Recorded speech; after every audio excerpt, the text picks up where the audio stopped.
Yeah, so you're saying that there's a case pending on Friday? Yes, it's a case hearing in the case of Westminster City Council against originally 12 occupants of Parliament Square.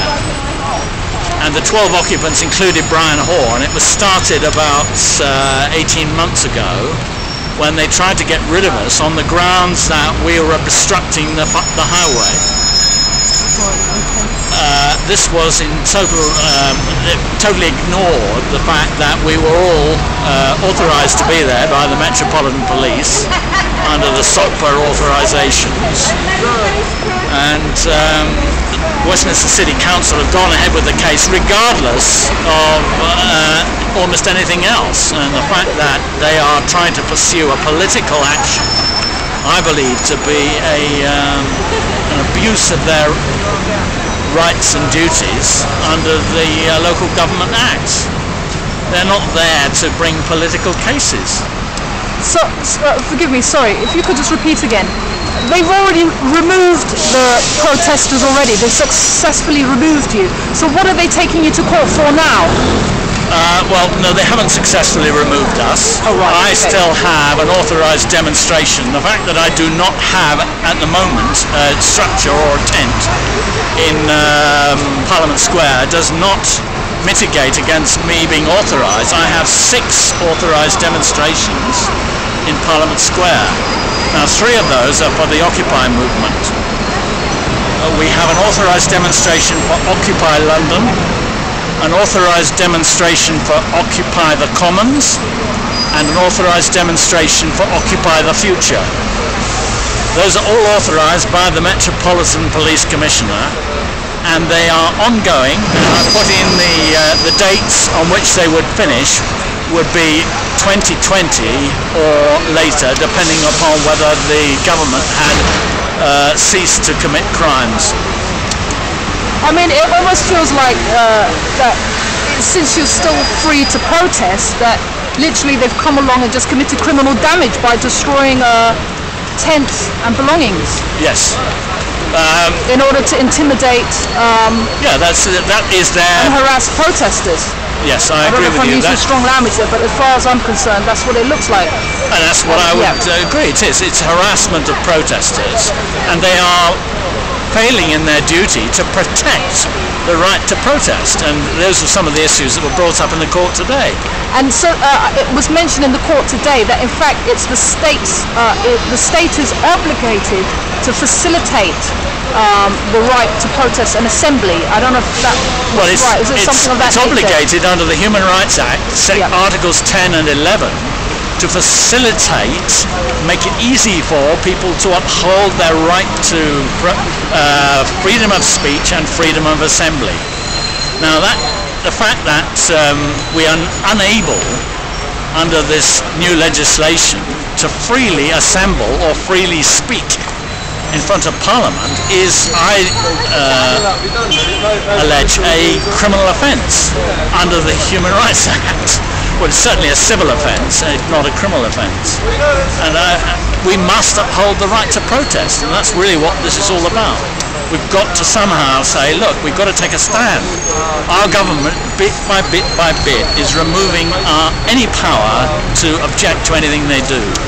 So what do the council hope to achieve on Friday if they win? What could be the outcome if they win the case? What they have asked is that the case, which has been pending now for more than a year, is postponed yet again, dependent upon the results of this judicial review. Right. This judicial review came up suddenly in January because of an application by Maria to get an injunction preventing her removal from Parliament Square. But the previous case against Maria, myself, and 11 others, or 10 others, has been outstanding for more than 18 months, nearly.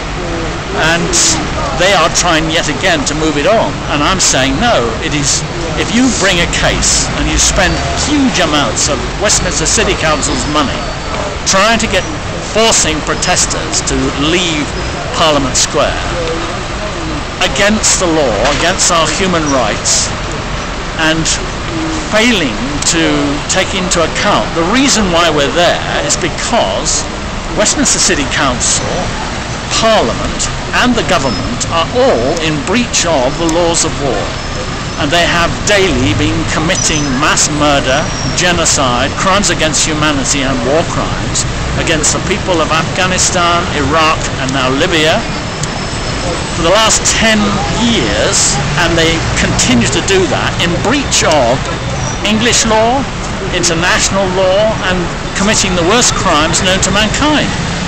Do they care about that? Not a jot.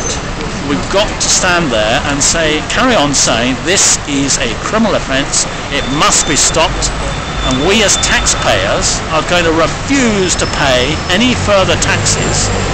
We have a duty in law to refuse to pay any further taxes which contribute to such horrendous, heinous crimes. We need to take a stand.